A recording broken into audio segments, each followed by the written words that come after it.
Hello everyone, it's Word Advertisers with Christina on this Freedom Friday, and I want to bring you some encouragement today to help you throughout the weekend and your week. God has really been dealing with me on some things, and I've been reading the words and using scriptures and just really trying to, break through a wall, it seems like, when it comes to my belief of what God is going to do and is capable of doing in my life. And it's really have me to go in prayer and ask God to search my heart to get to the bottom of it. And what I've discovered at the bottom of it is that some things haven't manifested in my life because of doubt and unbelief. And no matter how much I talk a good game and tell people, yeah, God is going to do it, I'm just waiting on God, He can do this thing. All things are possible with God. You know what I'm saying? You just pray and believe the word and you will receive it. And it's good to quote scripture and you should know it and you should study it. But this walk by faith and not by sight thing has been hard. It has been a struggle for me in some areas. Some areas it's a cakewalk. I can walk this thing out with no problem and boom, it's like it's right there. But some things it's a little bit harder because my sight of what I see is limited. Because the things that I see, and the things that I see doesn't line up what God says.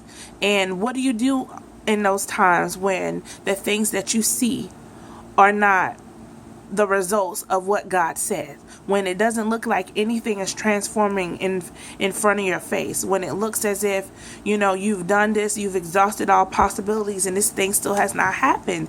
And when you go to God in prayer, He telling you it's because you don't believe. That's the reason why certain things have not manifested. It's not because enemy sister so and so is praying against you. It's not because that even you're not qualified to get it. It's not manifesting because you don't believe it. You say it, but you really don't believe it in your heart. And God doesn't look on the outward man, He looks at your heart. So He's really been calling me to check my heart about what I believe.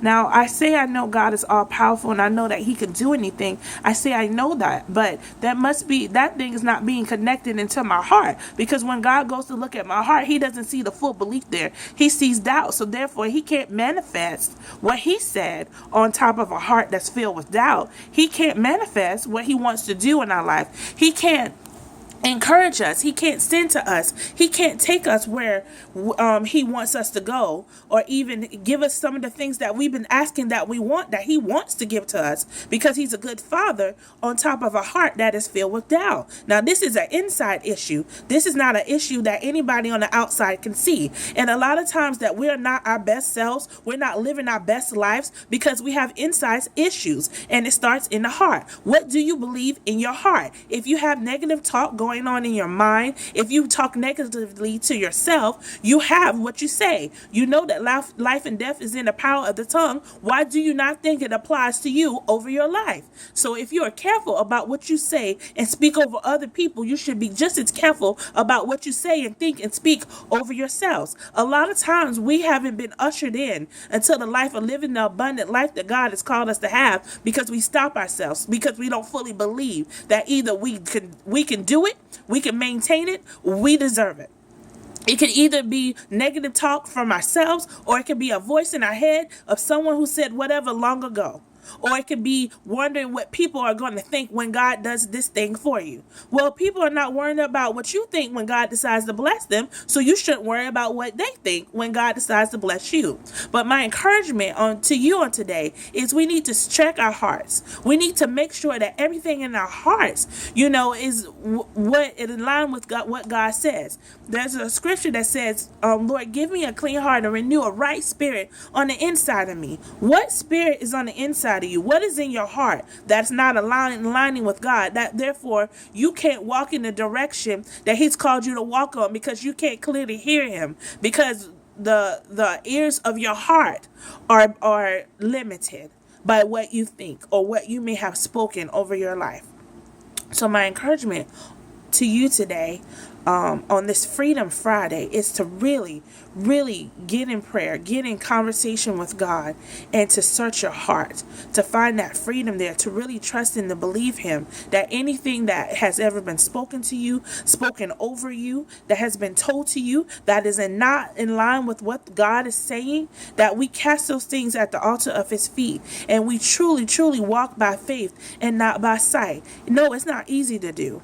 It's a process. It's something that you have to continuously work on in some areas of your life, but it's worth the work. So if God has given us a mandate to walk by faith and not by sight, then there must be a reason for that. Because a lot of times we can't rely on what we see. We have to rely on what we hear and what we know. Just as if you're in a house that you lived in for 20 and 30 years, even though the light is off, you still know your way around that house because it's familiar to you, because you spent time there. You know where this chair is. You know to take 2 steps to the left so that you won't bump into this, because you know what is there. And a lot of times, if you can able to get up during the night and walk all through your house unhindered, walk through your house and not bump into anything, because you are able to walk by faith and not by sight. The faith that the things that you know that is there, that is there. A lot of times what we do is we walk by sight and we see an obstacle coming up and we immediately get ready to turn around or think that we can't surmount it or pass it, because what we see in our limited view, we think it's greater than what God has said. And I think that may be the reason why sometimes in some situations of our life, He calls us to walk by faith and not by sight, because it's not based upon what you see, it's based upon what you know and what you believe. So that's my encouragement on you today, as you strive to walk by faith and not by sight, that you won't be hindered by any obstacle or any negative talk from yourself or anybody else, that you know the voice of God and not that of a stranger, and that you adhere to it so that you can ride to your destination safely. That's my word appetizer for you on today. I hope you guys have a blessed weekend, and I hope this blesses your spirit. Update, the blog is still coming. Please be in prayer with me about being consistent in writing in the blog, and to also posting the website of where it is. God is expanding me in some things and growing me in some things, and it's not always easy, and I'm having to walk by faith and not by sight. So as I'm encouraging you, I'm encouraging myself and walking this thing out. You guys have a blessed Friday.